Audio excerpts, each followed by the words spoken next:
지난 2022년 동해양 수출액이 8억 2천만 달러를 돌파하며 역대 최고치를 기록했습니다.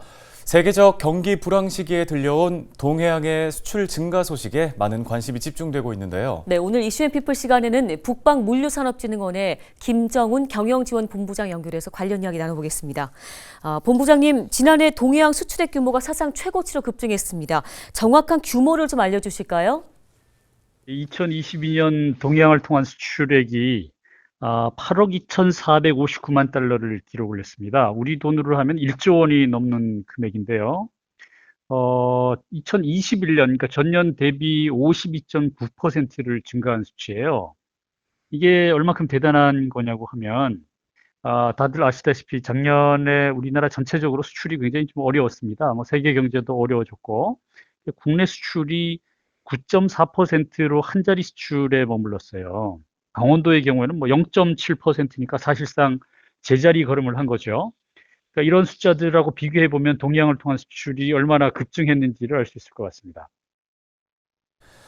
네, 이 같은 동해양의 지속적인 수출 호조 흐름, 어떤 부분에서 좀 원인을 찾아볼 수 있을까요?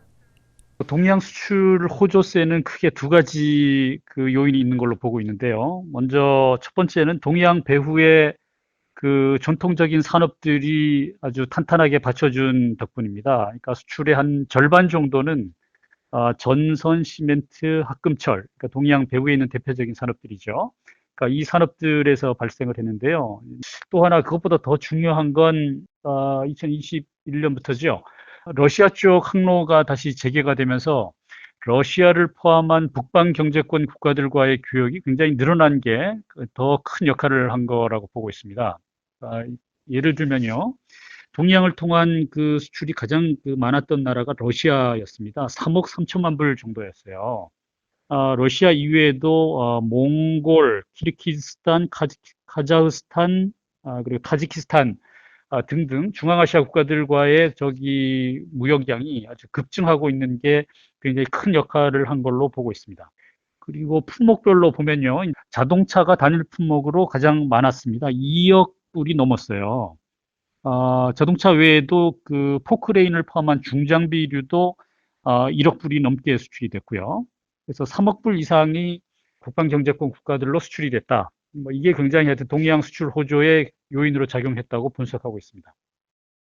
네, 그럼 앞으로 동해양의 발전과 효과적인 운영을 위해서 필요한 것들은 어떤 부분들이 있다고 보시는지요? 저희 진흥원 차원에서는 동해양을 이용한 수출입 기업들에게 화물 유치 장려금 제도를 운영을 하고 있습니다. 그래서 동해양을 조금이라도 이용을 하시면 크진 않습니다만 저희들 지원 제도를 받으실 수 있고요. 그리고 동해양 발전을 위해서 필요한 건 제가 보기에는 두 가지일 것 같은데요. 먼저 지금 동해 신항을 건설하고 있는데 이 동해 신항이 착공 지금 8년 차에 들어가고 있습니다만 방파제 정도밖에 아직 못 만들고 있어요. 그러니까 이유는 중앙정부에서 이걸 민간 기업들의 자금으로 조성한다고 처음에 계획을 세우는 바람에 민간 자본 유치가 안 되면서 지금 동해 신항이라고 이름은 있지만 사실상 부두는 하나도 건설이 안 된 거죠. 그래서 중앙정부 차원의 좀 대폭적인 투자와 관심이 필요하다고 일단 말씀을 드릴 수 있고요. 그러니까 두 번째는 이와 관련해서 강원도가 사실 동해양에 좀 더 관심을 좀 가져주셔야 되는데 지금까지 거의 무관심이었죠. 그러니까 동해 목포항이 이제 국가관리 항만이라는 이유 하나 때문에 강원도 수출의 3분의 1을 처리하고 있음에도 불구하고 강원도가 사실 팔짱을 끼고 있었어요. 그래서 특별자치도 출범에 맞춰서 강원도가 좀 더 항만에 대한 적극적인 관심이 좀 필요하지 않겠는가. 그래서 중앙정부의 인프라 투자를 견인할 수 있는 것도 결국 강원도의 몫이기 때문에 강원도의 항만 정책에 좀 근본적인 전환이 필요하다 이렇게 좀 말씀을 드리고 싶습니다. 네, 말씀 잘 들었습니다. 북방물류산업진흥원 김정훈 본부장이었습니다.